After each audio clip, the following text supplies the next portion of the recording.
my glasses. My other glasses. There we go. I'm in my Meryl moment right now, if you couldn't tell by the earrings and the little bowl cut and the jacket. So I'm reporting to you live from my upstairs room. Okay, so big news. Stargaze trailer dropped a couple weeks last week. Last week, as of filming this, I was sat for the premiere. I watched the live stream. I have some thoughts. I know some of you are eager to hear my thoughts. So for this video, I'm going to do like a frame by frame breakdown of the trailer, give some thoughts and predictions, and then talk a little bit about, I don't even know what to call it, talk a little bit about my feelings towards the Trigun reboot as a whole. This is a trailer. They're giving us snapshots. They're leaving a lot out.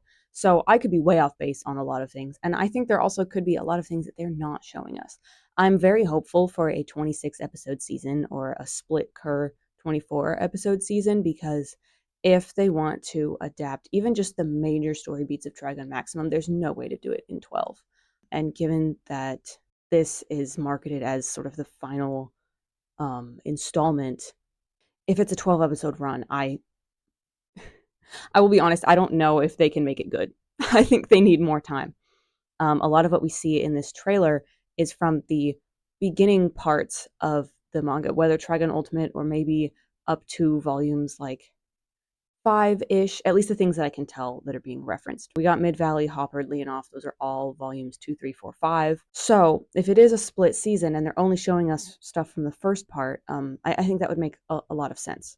Let's do this. So the first like 40 seconds of the trailer were all old footage that we had seen before.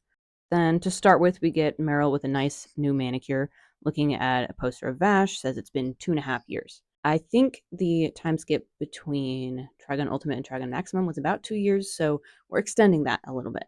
Then we have what looks like the top of July Tower, kind of crashing through some buildings. Millie gearing up her gun. Millie's design, so I like it. I don't like how skinny she is. She doesn't have the coat, which I'm thinking could be an animation thing, that it's more difficult to animate the coat. But what she's wearing is like an exact copy of what she would wear under the coat of a couple of her looks from the manga and of course the old show. I love the sort of brass knuckles on her gloves here. That's very fun. It looks like she's just been given a little more tactical upgrades to her office worker fit with some knee pads and gloves and that sort of thing. Love the outfit. And I love that she is still green. Like, green is her color. She's associated with green a lot in the manga. And then we get Meryl's new look. I love Meryl's jacket. It looks like something straight out of Trimax. The design of that is awesome. Don't know how I feel about the goggles. They're a little more steampunk, a little less Trimax, but I do think it's fun to replace her hat with something else because that hat was not it. And I like her fresh little bowl cut and the interesting waistline on her pants. Her whole fit, her whole redesign is very fun. I love how much older it makes her seem. One of my difficulties with Trigun Stampede was Meryl seemed a little bit infantilized to me, and I wasn't a big fan of that, but I'm loving the glow up here. So we get Millie in some action. We get to see her stun gun. This girl with the pigtails with the braids, I'm pretty sure is Jessica, because she's wearing home clothes, Project Seeds clothes, and has the pigtail braids. And she's escaping in an escape pod. I think Brad puts Jessica in an escape pod and sends her out when the Puppet Master attacks home. So that's what this could be here. And yeah, you can see her escape pod leaving the home ship that is in the dust storm right here. All right, we got a shot of Zazie slaying as usual, possibly riding on a giant worm. This, I'm certain, is the Earth fleet. The ships look a bit different from the standard Seeds ships, so I think this is Earth. And then Meryl hits Wolfwood with her car again. I do love that. That's very fun. I like the subtle animation of his glasses sliding off his face before he even gets hit. That is very fun. Kill him again. Wolfwood's lack of redesign. I don't want to believe that they're going to leave Wolfwood, who is the character in the story who undergoes the most character development, that they're going to leave him looking exactly the same for 2 years. Like, he doesn't even look like he's showered. He owns one pair of clothes. I don't want to be delusional, but I think I might have reason for some of this delusion. I think we will get a Wolfwood redesign. I think we will possibly even get more Vash redesign, because like I said, the trailer seems like it's only giving us stuff from the first portion of the manga, which could be the first cur of a split cur season that sort of culminates or ends with Knives Reborn. So I think we could be getting like final forms of these characters and they're just not showing us. Or maybe I'm just a hopeful idiot. Then we got, oh, I loved the shot so much. Legato with glowing yellow eyes. I love the glowing yellow eyes. I'm actually so excited for Legato. I want to see what he's going to do in this season. Go crazy, go stupid. I'm so happy they kept his yellow eyes. And just to put a little bit extra sauce on top of them, made his eyes glow. It's actually absurd how much Legato has grown on me. He is the thing that I am most excited to see in Stargaze. The hater to enjoyer pipeline is crazy. Then it looks like he's got Gray behind him carrying a plant. A shot of him, Mid-Valley, Alendra, and Leonov. Some of our early gung-ho guns.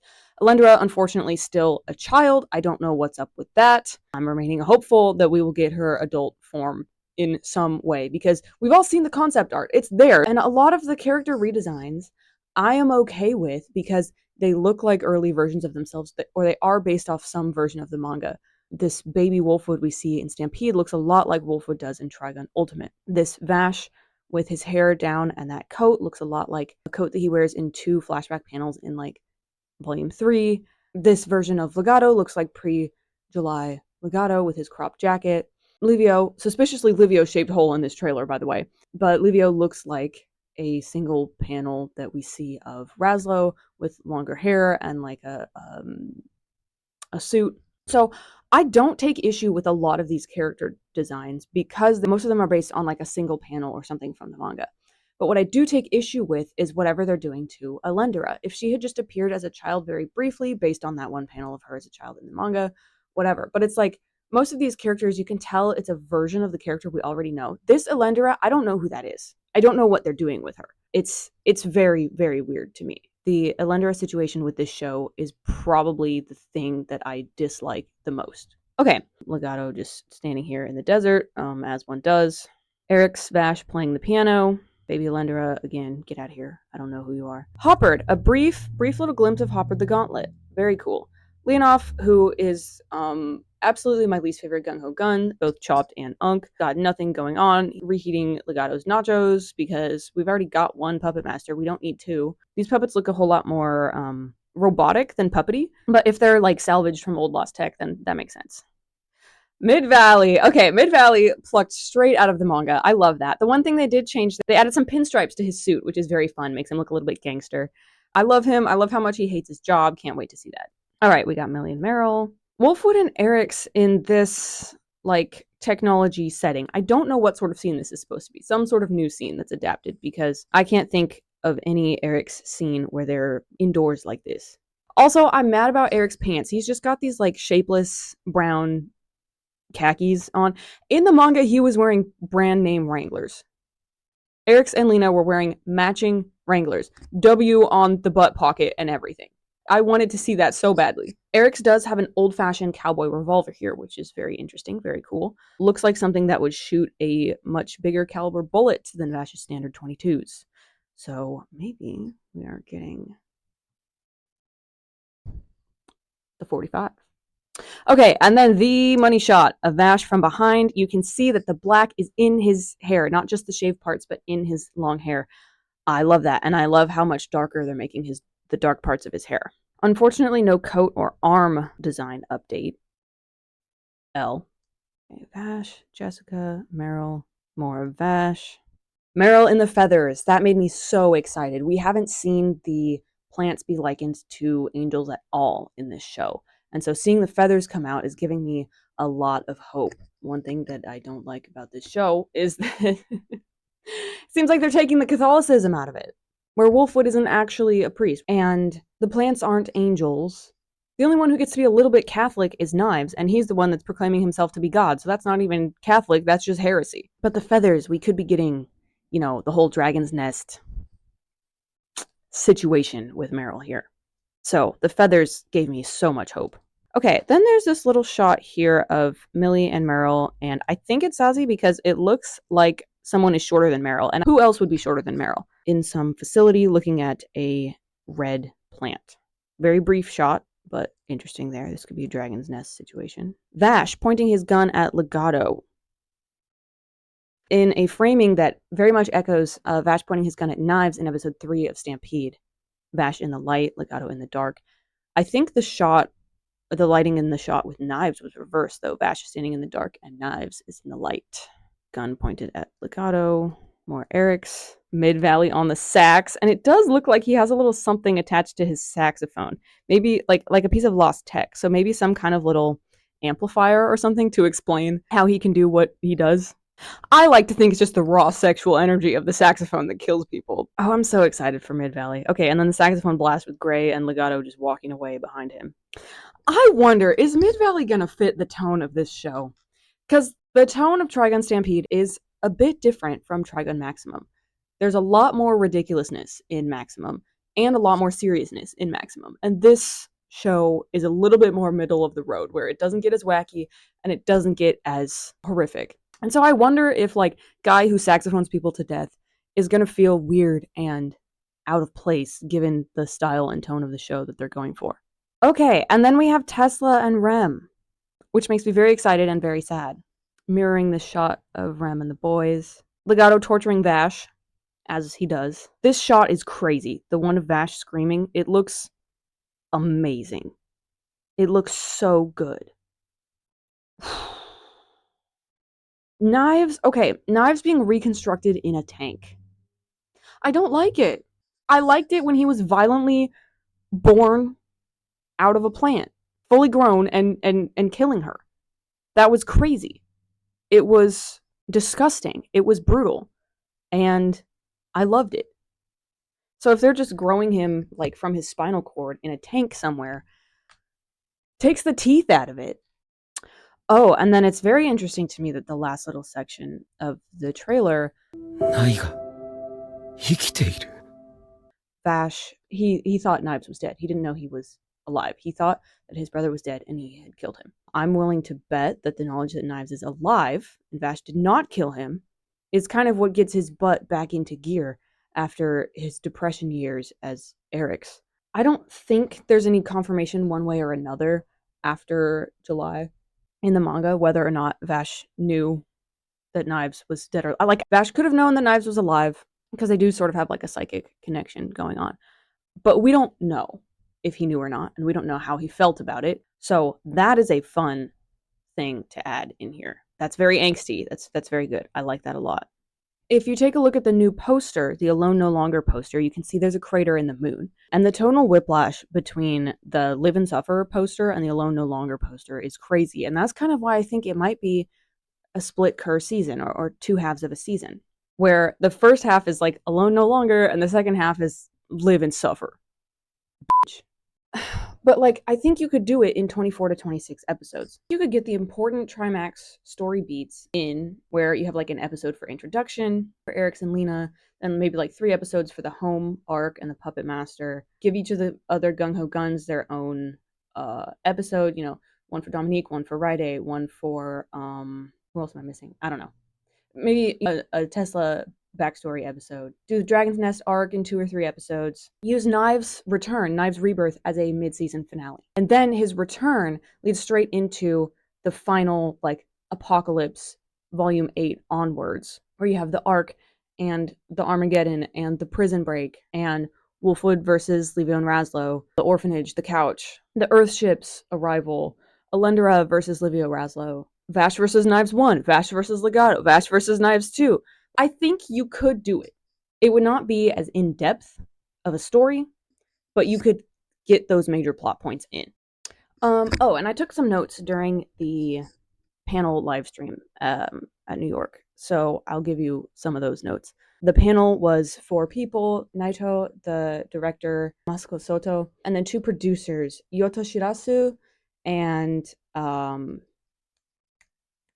what's the American guy? What's his name? Watanabe. Watanabe was translating. Some of the notes that I took. Naito said that he felt like Trigun Stampede reached for the stars and strongly represented Trigun.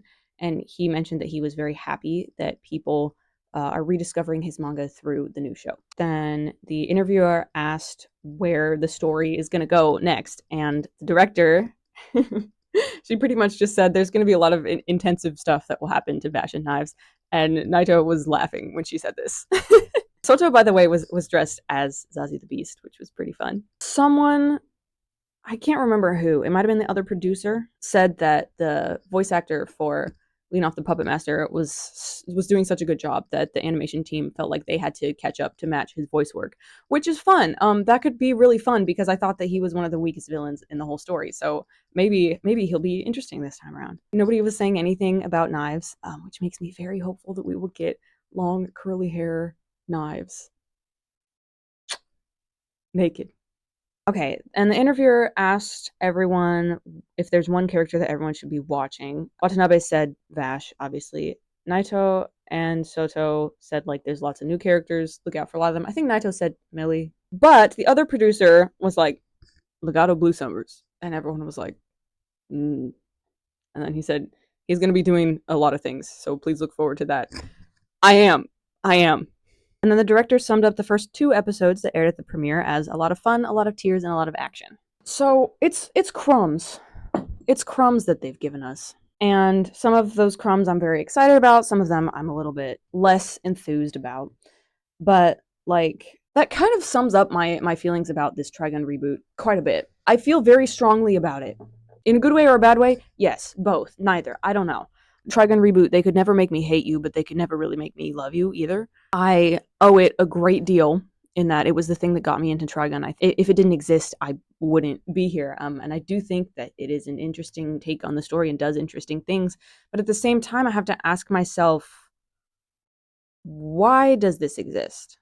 Who is this for? What is the purpose of this story? I think that's a good question to ask when you're looking at any sort of reboot, is why? I just keep finding myself wondering, if someone wanted to do a Trigun reboot and adapt the whole manga that is there, it has existed for 20 years, is it a budget thing? Is it a you can only get one season at a time greenlit sort of thing? Is it a medium thing where someone really wanted to do computer animation, but it would be very difficult to do a lot of the Trigun manga stuff rendered in 3D? I don't know. I don't know what the purpose of the show is, or why it exists. If I had to guess, I would say that it was just to sort of renew interest in Trigun. But why do it in this way? Why do it with this show? Who is this for? I think it's for people who would like to get into Trigun but don't have access to the manga. I mean, it's thanks to this show that we got a reprint of the manga. So maybe one day there will be a Trigun Brotherhood. Somebody will adapt Trimax into a full show, and I will be there if and when they do. But the problem with a reboot like this is that a lot is missing. They took the Catholicism out of it. Vash has been stripped of his rage. There's some limitations to the medium, you know? I'm pretty sure that a lot of the designs that people might complain about is because it would just be really difficult to animate that with a computer. And so I want to be understanding of that. I want to be understanding of the limitations of the medium, and also understanding that production on Trigun Stargaze started in 2022, before Stampede had even aired. They did not know what the reaction to that show would be. They couldn't have taken any feedback if they wanted to, because they already had Stargaze in the production pipeline. So even if there's things that they would want to go back and change, like they couldn't really. So I want to give this show grace, and I want to hope for the best, and I want to be able to love it. So I think I will. Maybe not as wholeheartedly as I would have been able to, but I do know that this show, Trigun Stampede, for the people who don't know Trigun and just came into it not knowing anything, they loved it. It is a fantastic show as sort of an entry drug into Trigun. Everyone that I know who cut their teeth on Trigun to this show absolutely adored the show, and most have gone on to read the manga, watch the other show, sort of get introduced to this story in other ways. Yeah, I don't know. I just feel a lot of very mixed ways about it, I guess. And maybe one of the biggest disappointments for me about Stargaze, and I do think this is a limitation of the medium, is just that it's missing the Mad Max factor of Trigun Maximum.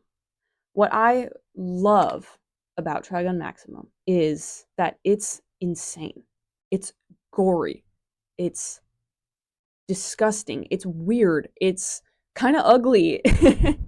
It's funny. It's random. The visual language and the tone that is happening in Trigun Maximum is very similar to what you see in Mad Max Fury Road. I think you could take someone like the Bullet Farmer or the Doof Warrior, transplant them to Trigun Maximum and they would not be out of place. And vice versa. You could put Mid Valley in Mad Max if you wanted to. You could put Legato in Mad Max. He wouldn't be out of place at all. It's the weaponization of a musical instrument. It's the absurdity of eking out a living in a desert wasteland and trying to value life despite the difficulty of your day-to-day existence. And Vash's bondage gear. I miss Vash's bondage gear. Why is he just wearing tech wear? It's the reboot is Trigun, but not quite.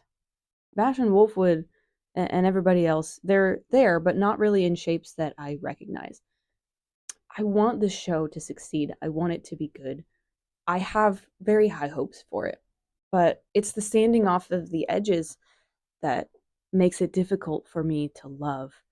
Because like I was saying earlier with the inherent silliness of Mid Valley and how the new show kind of sanding off one edge of the real like gore, body horror, disgustingness of the manga, and then sanding off the other edge of just the pure silliness and wacky fun.